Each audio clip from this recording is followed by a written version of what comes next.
Shalom Bapak Ibu Saudara yang terkasih. Sebelum kita mulai belajar firman Tuhan, kita pujikan satu pujian.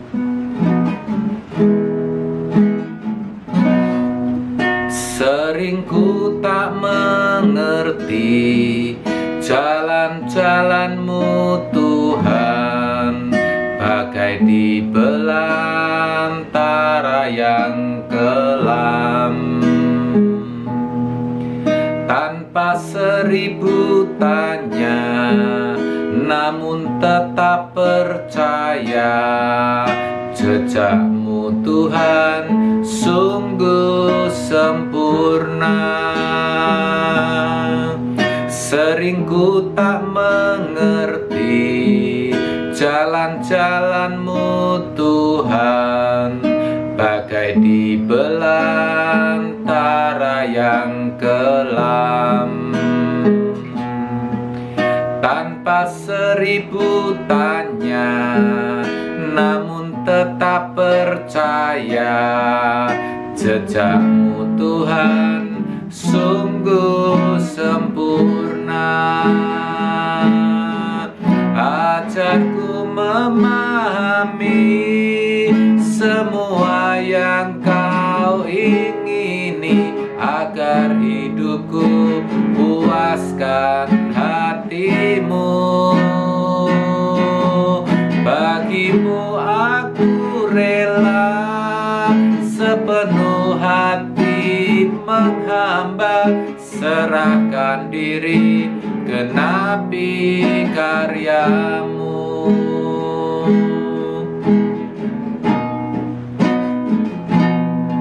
Sering ku tak mengerti jalan-jalan-Mu Tuhan, bagai di belantara yang kelam. Tanpa seribu tanya, namun tetap percaya, jejak-Mu Tuhan sungguh sempurna. Ajarku memahami semua yang Kau ingini, agar hidupku puaskan hati-Mu. Bagimu aku rela sepenuh hati menghamba, serahkan diri genapi karya-Mu. Ajarku memahami semua yang Kau ingini, agar hidupku puaskan hati-Mu.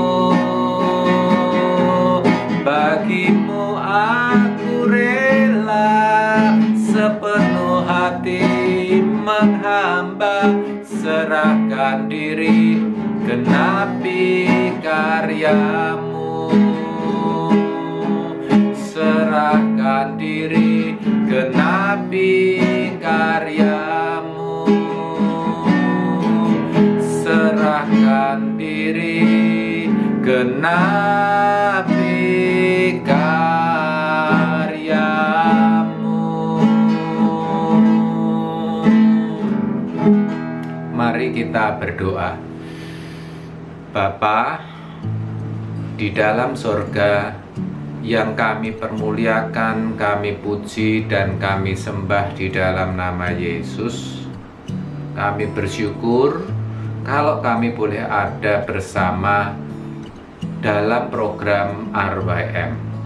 Bapa, kami sungguh rindu belajar firman-Mu. Tolonglah kami, urapilah kami semua, berikan kami hikmat. Hamba-Mu dalam menyampaikan, dan setiap yang mendengarkan program ini, yang mengikuti program ini, agar kami semua boleh mengerti akan firman-Mu, dan hidup kami berubah menjadi semakin berkenan di hadapan-Mu. Terima kasih Bapa, pakailah anak-Mu ini untuk menyampaikan firman-Mu, dan berbicaralah.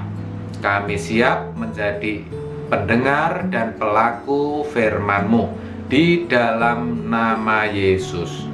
Amin, amin, amin. Shalom Bapak Ibu Saudara yang dikasihi Tuhan. Senang sekali bisa kembali jumpa dalam program RYM. Kita akan belajar firman Tuhan yang murni, yang akan mendewasakan, yang akan menjadikan iman kita terus bertumbuh ke arah Kristus. Bapak Ibu Saudara, banyak orang berkata bahwa hidup ini semakin sulit, semakin susah, dan semakin berat. Banyak pengangguran karena memang mencari pekerjaan sekarang ini tidaklah mudah. Banyak terjadi PHK. Dagangan juga sepi, saudara. Penghasilan, pendapatan menurun, sedangkan kebutuhan hidup terus meningkat. Biaya sekolah atau biaya kuliah juga tidak murah, sehingga kita bisa temukan banyak anak-anak yang putus sekolah atau tidak bisa melanjutkan kuliah, saudara. Kondisi pandemi yang terjadi saat ini memang memporak-porandakan kehidupan, menjadikan kehidupan nyata-nyata semakin susah, semakin sulit. Ya, lebih lagi kalau ada persoalan di dalam rumah tangga. Suami yang malas, tidak bertanggung jawab, tidak mau bekerja, tetapi maunya apa-apa tersedia. Istri yang cerewet, ya, tidak bisa mengatur keuangan, tetapi menuntut untuk dipenuhi kebutuhannya. Anak-anak yang berontak terhadap orang tua, yang tidak tahu balas budi meskipun sudah disekolahkan sampai berhasil, saudara. Apalagi kalau ada yang sakit, baik diri kita sendiri ataupun orang-orang yang kita kasihi. Lebih-lebih kalau sakitnya itu sakit yang menaun atau mengidap satu penyakit yang tidak ada obatnya, mengalami kanker dalam stadium parah, saudara. Ya, rasanya menghadapi keadaan hidup seperti itu menjadikan banyak orang enggan untuk hidup. Kalau orang Jawa berkata ngelokro, patah semangat, saudara. Tetapi saya mau katakan bahwa itulah memang kenyataan atau realitas kehidupan yang tidak bisa dihindari dan harus dihadapi. Alkitab sendiri sudah menubuatkan, yaitu di dalam 2 Timotius 3 ayat 1 sampai 4, di mana dikatakan pada hari-hari terakhir akan terjadi masa-masa yang sukar. Manusia akan mencintai dirinya sendiri dan menjadi hamba uang, suka membual, menyombongkan diri, suka memfitnah. Mereka berontak terhadap orang tua, tidak tahu lagi berterima kasih, tidak mempedulikan agama, tidak tahu mengasihi, tidak mau berdamai, saudara. Tidak dapat mengekang diri, nggak bisa menguasai diri, emosional, garang, tidak suka yang baik, suka berkhianat, tidak berpikir panjang, berlagak tahu, lebih menuruti hawa nafsunya daripada menuruti Allah, saudara. Sebenarnya kalau kita berbicara hari-hari terakhir itu sudah dimulai setelah Roh Kudus dicurahkan di loteng Yerusalem. Keadaan sulit dan berat itu sudah terjadi, saudara, sejak saat itu. Bahkan saya katakan keadaan waktu itu lebih berat daripada penderitaan yang kita, saudara dan saya alami saat ini. Kalau sekarang kita mengalami masa-masa yang sukar itu hanya terkait dengan krisis ekonomi, krisis rumah tangga, paling krisis kesehatan, saudara. Padahal itu merupakan sesuatu yang biasa. Penderitaan yang diakibatkan oleh itu semua itu biasa, ya. Itu selalu terjadi di sepanjang zaman dan waktu. Semua juga mengalami kok seperti itu. Jangan dipikir yang punya masalah, yang punya beban berat, hidup yang penuh tekanan hanya saudara. Enggak, semua orang pasti memiliki. Di dalam 1 Petrus 5 ayat 9 bagian B sangat jelas kok. Dikatakan, sebab kamu tahu bahwa semua saudaramu di seluruh dunia menanggung penderitaan yang sama. Itu saudara, Alkitab yang berkata, bukan saya. Tetapi kita harus tahu bahwa pada zaman jemaat mula-mula, murid-murid Yesus generasi pertama, kesulitan hidup, keadaannya itu jauh lebih berat kalau dibandingkan yang terjadi saat ini. Kenapa? Karena mereka juga mengalami krisis politik, mengalami krisis keamanan. Kalau saat itu berani mengaku sebagai pengikut Kristus, taruhannya harus berani kehilangan kenyamanan hidup. Anak, istri, suami bisa terancam, bahkan tidak ditutup kemungkinan untuk dianiaya, ya disesat. Begitu juga orang yang bersangkutan, saudara, bisa-bisa dikejar-kejar, dibunuh. Dan kita memang tahu faktanya, ya, bagaimana penderitaan, aniaya, siksaan, sesahan yang dialami jemaat mula-mula, murid-murid Yesus pada waktu itu. Bahkan mereka dibunuh dengan cara-cara yang tidak wajar, saudara. Kita bisa baca kisahnya itu di Alkitab. Nah, tetapi saya mau katakan kepada saudara, ada sesuatu yang menarik, saudara. Apa itu? Bahwa orang-orang waktu itu bisa menjadi orang Kristen yang kuat dan tangguh.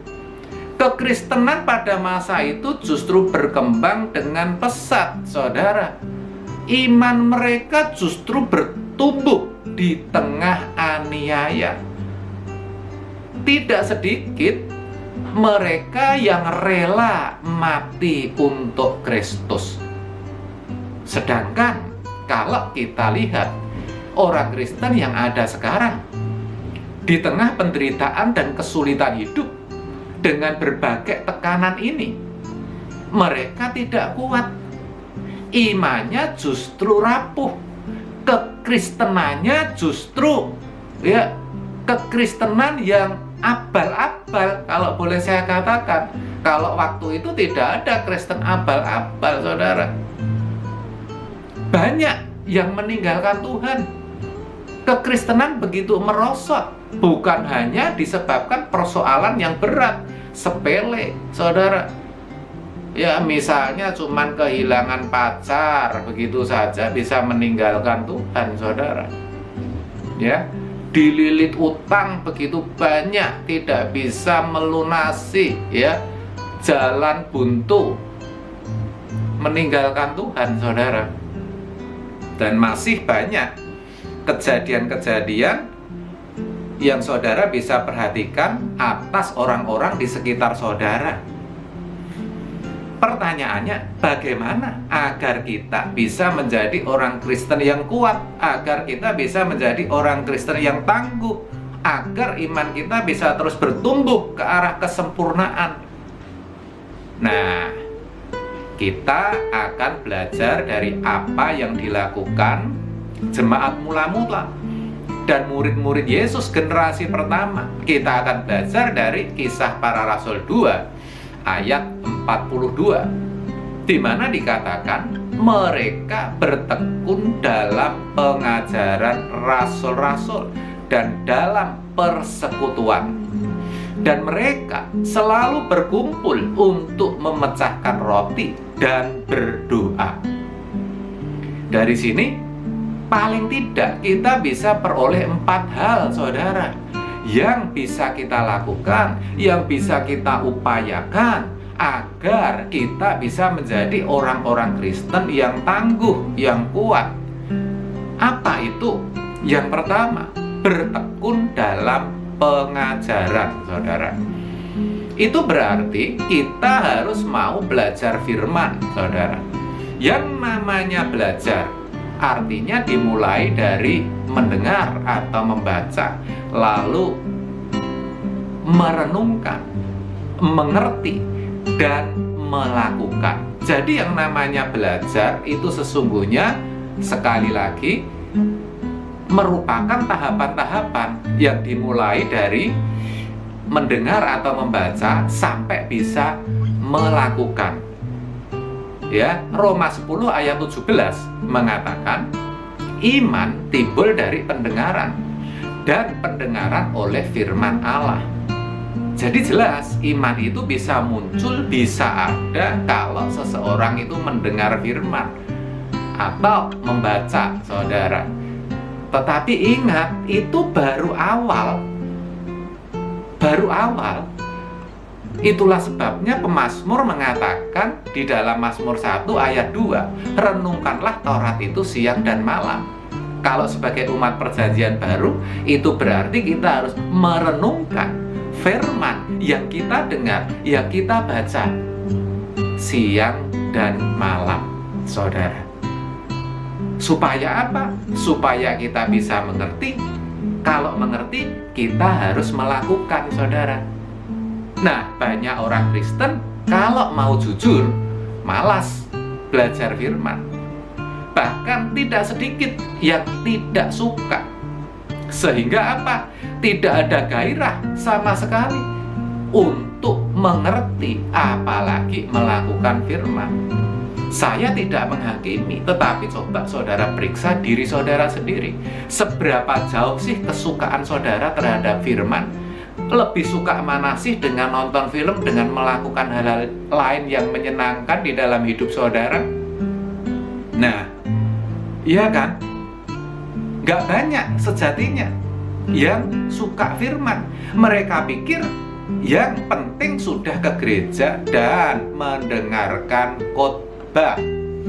Jadi, yang mau saya katakan di sini, pemahaman banyak orang tentang belajar firman itu sesungguhnya baru sampai tahap awal, yaitu tahap mendengar, ya, tahap membaca. Ya, itu belum bisa dikatakan mengenal, saudara. Belum bisa dikatakan belajar dalam arti yang sesungguhnya. Maka di dalam Yakobus 1 ayat 22 dikatakan hendaklah kamu menjadi pelaku firman dan bukan hanya pendengar saja. Sebab jika demikian, maksudnya jika saudara hanya menjadi pendengar saja, kamu menipu diri kamu sendiri. Saudara, kalau ada orang yang menipu dirinya sendiri, itu orang yang paling bodoh di antara orang bodoh, saudara. Masa dengan diri sendiri kita menipu? Tetapi faktanya banyak kita menipu diri kita sendiri. Bagaimana kita menipu diri kita sendiri? Ya itu tadi, kita cuma mendengar firman dan tidak pernah menghidupi, tidak pernah melakukannya. Ya, saudara, itu orang-orang yang seperti itu memungkiri kekuatannya. Ya, di dalam 2 Timotius 3 ayat 5 dikatakan, secara lahiriah mereka menjalankan ibadah mereka, tetapi pada hakikatnya mereka memungkiri kekuatannya. Jauhilah mereka itu. Secara lahiriah mereka beribadah. Artinya kalau dilihat orang memang ke gereja, tetapi rapuh, imannya tidak kuat, bangunan imannya tidak kokoh. Saudara, kenapa saudara? karena tidak memiliki kekuatan. Injil, kekuatan Allah yang menyelamatkan itu tidak ada dalam dirinya. Jadi yang dimaksud memungkiri kekuatannya itu tidak lagi memiliki kekuatan, saudara. Ya, jadi imannya boleh saya katakan itu ya rapuh, saudara, mudah putus asa, bahkan menyerah ketika menghadapi keadaan atau situasi yang sulit di dalam hidup ini. Gampang sekali mengeluh, bersungut-sungut, menyalahkan orang lain. Itu tanda-tandanya. Makanya saudara, agar kita bisa menjadi kokoh, menjadi kuat, yang pertama kita harus bisa atau mau belajar firman, dalam arti menjadi pelaku firman, saudara. Itu yang pertama. Yang kedua, bertekun dalam persekutuan. Ya, ibarat sebatang lidi itu akan mudah dipatahkan, tetapi kalau seikat lidi itu kuat karena ada dalam kebersamaan. Maka kalau seikat lidi itu diputus dengan kedua tangan pun nggak bisa. Sebaliknya, memiliki satu kekuatan, bisa dipakai untuk menyapu, untuk membersihkan, saudara. Ya, coba saudara perhatikan, keluarga, satu rumah tangga yang jarang bertemu satu sama lain, mulai bangun tidur suami pergi sendiri, istri pergi sendiri, yang penting anak dicukupin, apa yang dibutuhkan selalu dikasih, tapi tidak ada atau jarang sekali memiliki waktu untuk bertemu. Perhatikan, keluarga atau rumah tangga yang seperti ini akhirnya pasti hancur. Ya, tidak sedikit yang berakhir dengan perceraian. Anak-anak menjadi broken home, saudara. Demikian juga dengan orang Kristen. Kalau tidak ke gereja, artinya Kristennya itu KTP. Atau jarang ke gereja, pasti tidak akan kuat. Mudah sekali jatuh ketika menghadapi berbagai pencobaan dan pergumulan, saudara. Saudara, bersekutu itu atau memiliki persekutuan itu bisa melalui ibadah tatap muka, bisa juga menghadiri ibadah doa pagi atau persekutuan doa pagi, ya, persekutuan rumah tangga, atau misalnya kelompok sel, ya, hal-hal semacam itu sangat penting, saudara. Itu bisa menjadikan kita kuat. Kenapa? Karena di sana orang bisa berbagi dengan saudara-saudara seiman, dengan orang-orang yang sama-sama mengenal Kristus, saudara.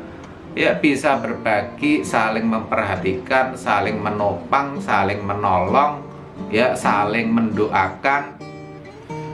Saudara, kadang apa yang kita alami kita anggap berat, tetapi ternyata saudara kita sudah pernah mengalami dan berhasil melaluinya. Nah, berkat adanya persekutuan, kita menjadi ngerti, beban kita bisa kita lepaskan, dan akhirnya kita juga bisa melalui persoalan atau masalah itu dengan baik bersama Tuhan, saudara. Maka saya katakan, saudara jangan hindari itu yang namanya persekutuan. Saudara harus datang ke gereja. Kalau di gereja saudara sudah diadakan ibadah tatap muka, saudara. Saudara mungkin bisa berkata kepada saya, Pak, tetapi kan bisa saja ibadah secara online, mengikuti live streaming. Oh, betul. Itu tentu tidak salah, saudara. Tetapi itu hanya meliputi atau memenuhi aspek belajar firman. Ya. Tetapi dalam sisi yang lain, dalam hal persekutuan itu nggak dapat, saudara. Karena saudara tidak bertemu dengan saudara-saudara seiman. Begitu, nggak ada persekutuan, saudara. Itu yang kedua. Yang ketiga, menyadari dan menghayati kematian Kristus. Penting itu. Ya, tadi dikatakan mereka selalu bersama. memecah-mecah roti. Mereka berkumpul untuk melakukan perjamuan kudus. Roti itu menggambarkan tubuh Kristus yang dipecah-pecahkan, yang telah mati bagi kita. Kalau mereka, jemaat mula-mula, tiap-tiap hari itu melakukan itu, artinya apa?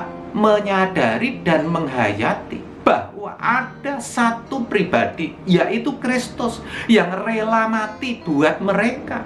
Itu ditanamkan setiap hari, sehingga kalau orang Jawa berkata manjing, saudara, tertanam betul dalam hatinya, sehingga jadi kuat.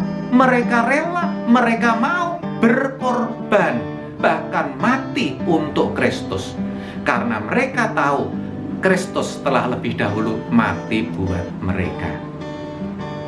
Sebab itu, saudara, supaya saudara menjadi orang Kristen yang tangguh, saudara harus menghayati dan menyadari bahwa ada satu pribadi yang mau berbuat segalanya, bahkan mati buat saudara.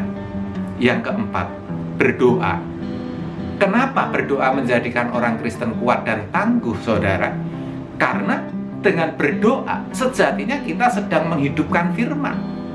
Menghidupkan firman itu sama halnya menghidupkan Allah. Karena Yohanes 1 ayat 1 jelas mengatakan pada mulanya adalah firman. Firman itu bersama-sama dengan Allah, dan firman itu adalah Allah sendiri. Artinya kata-kata, kalimat di dalam Alkitab itu bisa benar-benar nyata dalam hidup kita, bisa kita alami, saudara. Ya, berdoa itu komunikasi dua arah. Ya, bilateral, bukan searah.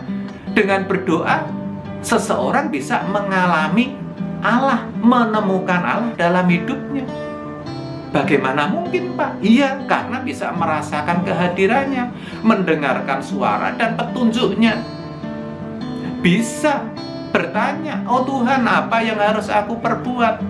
Oh Tuhan, ya, apa yang salah yang aku telah lakukan yang tidak menyenangkan hatimu? Tidak hanya itu, kita juga bisa menyampaikan pergumulan, persoalan, permasalahan yang kita hadapi. Sampai akhirnya kita benar-benar bisa menikmati Tuhan. Dan sebaliknya, Tuhan bisa menikmati kita, saudara. Nah, itu kuat, saudara. Itulah doa yang benar. Dan itu tidak mudah. Itu baru bisa kita alami kalau kita mau membiasakan diri, kalau kita mau berlatih. 1 Timotius 4 ayat 7 mengatakan bagian B, latihlah dirimu beribadah. Jadi harus ada tekad yang kuat untuk membiasakan hidup kita itu selalu ada dalam doa, saudara. Tanpa kerinduan atau tekad yang bulat, saya pastikan saudara tidak akan bisa. Tetapi kalau saudara sampai bisa mengalami, menemukan Tuhan melalui doa-doa saudara, saya pastikan saudara pasti kuat menghadapi berbagai kesulitan hidup. Ya, pasti saudara akan kuat. Kenapa? Karena ketika saudara sudah mengalami Tuhan, saudara merasakan betapa Tuhan itu yang paling berharga dalam hidup saudara. Itu artinya semua kesulitan, semua persoalan jadi kecil dan tidak lagi berpengaruh di dalam hidup saudara. Pikiran saudara pasti berubah. Ya saudara, yang ada di pikiran saudara, yang penting aku bisa bersama Tuhan. Masalah persoalanku selesai atau tidak masalah. Tetapi tetap tahu, tetap sadar bahwa masalah itu pasti akan selesai. Di dunia nggak ada yang abadi, saudara. Oleh sebab itu, perhatikan keempat hal ini supaya saudara menjadi orang Kristen yang kuat dan tangguh. Lakukan itu. Jadilah pelaku firman. Tuhan Yesus memberkati. Amin, amin, amin. Mari kita berdoa. Bapa, kami bersyukur boleh mendengarkan firman-Mu. Kami sekarang tahu bagaimana kami harus menjadi orang Kristen yang kuat, yang tangguh. Kami mau bertekad dan kami percaya Engkau memampukan kami melalui Roh Kudus-Mu. Terima kasih Bapak. Kami mau serahkan setiap yang mengikuti acara ini, yang memperhatikan dengan sungguh-sungguh, menyimpan dalam hati, serta berjuang untuk melakukannya. Kami percaya semua apa yang menjadi pergumulannya Engkau memberkati. Sebentar kami berpisah, melanjutkan aktivitas kami masing-masing. Kami percaya Engkau menyertai, dan akhirnya kami boleh terima berkat-berkat yang terbaik daripadamu ya Allah Bapa, baik itu berkat jasmani dan berkat rohani, damai sejahtera dan sukacita daripada Kristus, serta persekutuan dengan Roh Kudus akan senantiasa menyertai kami sekalian, mulai sekarang sampai selama-lamanya, di dalam nama Yesus. Amin. Amin. Amin. Terima kasih Bapak Ibu Saudara atas kebersamaan kita. Selamat melanjutkan aktivitas. Tuhan Yesus memberkati. Salam RYM dan sampai jumpa.